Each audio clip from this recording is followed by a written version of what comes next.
I thought our defense set the tone for this game. We defended, we rebounded, we really challenged our team because Wake Forest did a great job of not allowing offensive rebounds, but also getting the offensive rebounds. And I thought we did a really good job on Childress. I watched a ton of film on him, and he reminded me of a guy named Scotty Reynolds that I coached at Villanova. Very shifty, very crafty, but finds ways to produce points for himself and his team. And then I thought the sophomore, obviously Mike Watkins, we'll talk about him, but I thought the sophomores really stepped up. MJ and Brock. MJ's been pretty consistent, but I was proud of Brock. He's been a little down, and he really responded after New York, and that's what you want to see. You want to see a young man learn from 2 games and then come back and really ignite a run.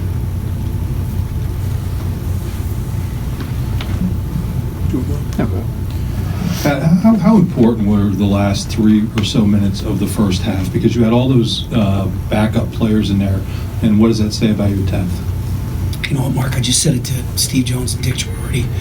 I thought that last 4 minutes of the first half really set the tone going into the second half.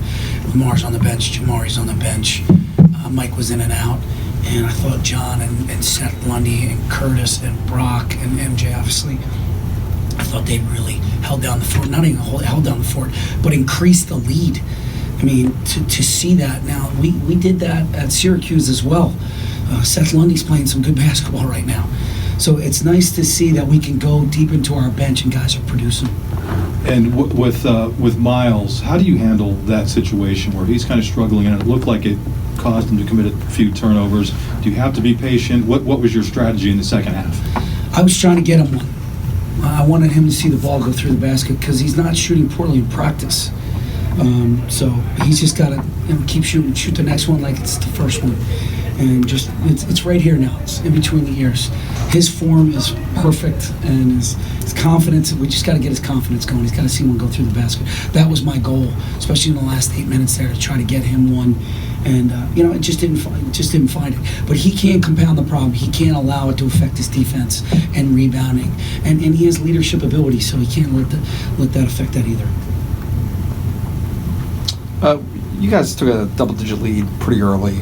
And then it seemed like things offensively, maybe a few more turnovers than you had. How do you balance, wanting them to use their athleticism, the high-flying stuff, versus getting sloppy?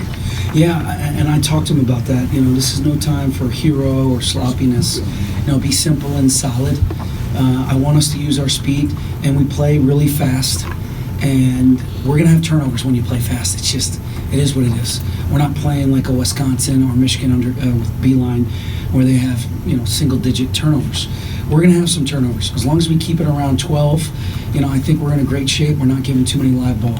But I agree with you. We have to take care of the ball. We can't have back-to-back turnovers and things like that. That just ignites a run by the other team. Pat, all 4 of your last 4 opponents were ranked in the top 100, according to Ken Pom. How does that help you guys going into a matchup Saturday against an Ohio State team that just beat North Carolina on the road by 25? Yeah, Ohio State's a great team. I'm going to enjoy this one first. But, I think our schedule has set us up. I think we're getting ourselves mentally and physically prepared to play these couple Big Ten games that are coming up here. And, again, it's going to be a great litmus test of where we are and what we have to work on when you're playing a top 5 team like Ohio State. And I think Maryland's in the top 10. But, we'll see where we are. Pat, at this point in the season now, you've gotten to see the team play a good amount of basketball. What would you say the identity overall of this team is so far? I like to think it's always defending and rebounding. And, you're going to see incredible speed out there. I think everybody's noticing that.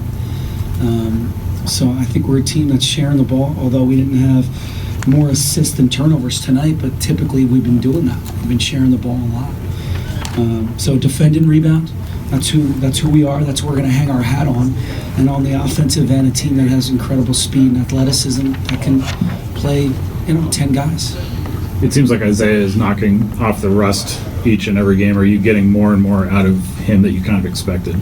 Yeah, and like I said, in New York, against the zone, against Syracuse, I felt like he was blaming himself for Ole Miss. which there was a million possessions, and he shouldn't have done that. That's what good of a kid he is, the type of character he has. But I thought, the Yale game, this game, that's the type of production we need from him. He's got a great mid-range. He's got incredible burst. He's super athletic, and it was nice to see him get a real good in-rhythm 3 down from the top of the key. I think that's going to help his confidence.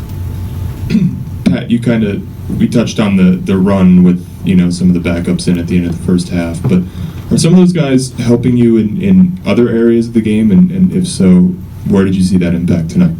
The guys off the bench? Yeah.